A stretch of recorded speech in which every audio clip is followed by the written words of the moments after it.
আসসালামু আলাইকুম রহমতুল্লাহ বারাকাতুহু। শ্রোতাগণ, আপনাদের একটা গুরুত্বপূর্ণ বিষয় আজকে একটা কবিতা শোনাতে চাইছি। বাংলাদেশের 2014 সালে 5ই জানুয়ারি একটা অবৈধ সরকার গঠন হয়েছিল।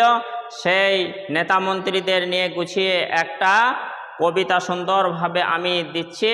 সেই কবিতাটা আপনারা মন দিয়ে শুনুন। দেখুন, এবার আসুন।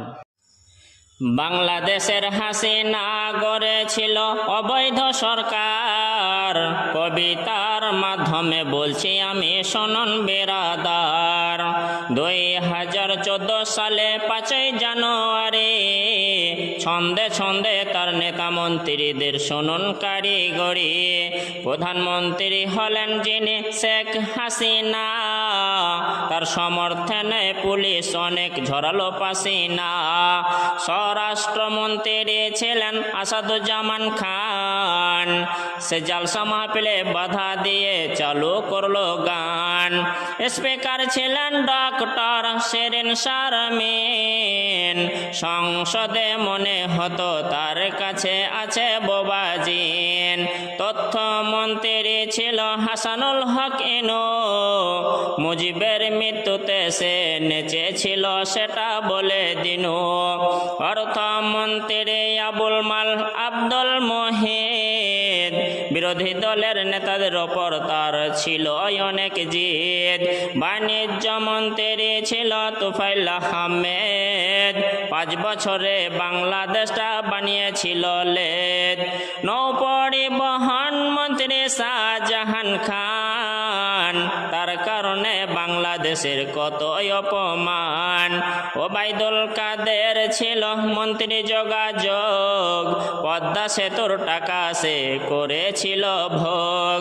মুজিবুল হকের হাতে ছিল বাংলাদেশের রেল, তার জামানায় দেখিয়েছিল কত রকম খেল। স্বাস্থ্যমন্ত্রী ছিল মোহাম্মদ নাসিম, তার বড় বড় ডায়লগ শুনে মনে হতো ভীম। নুরুল ইসলাম নাহিদের হাতে ছিল তখন শিক্ষা, চাকরি না দিয়ে যুবকদের করতে বলতো ভিক্ষা। ভূমি মন্ত্রী ছিল শামসুর রহমান, তার শাসনে কত মানুষ হয়েছিল হয়রান। আনিসুল হকের হাতে ছিল বাংলাদেশের আইন, তার আমলে কত ভালো মানুষের করেছিল ফাইন। খাদ্যমন্ত্রী ছিল কামরুল ইসলাম, ইসলাম নাম রেখেও আলেমদেরকে দিল না কো দাম। রাশেদ খান মিননের হাতে ছিল যে পর্যটন, তার শাসনে বাংলাদেশটা ছিল বৃন্দাবন। বিদেশ মন্ত্রী শুনুন শাহরিয়ার আলম খান, দেশের জন্য সে কি করেছে শুনুন মুসলমান। কৃষি মন্ত্রী হলেন বেগম মতিয়া চৌধুরী, আর এটাই ছিল আওয়ামী লীগের আসল কারিগরি। 2014 সালে 5ই জানুয়ারি গঠন হলো অবৈধ সরকার।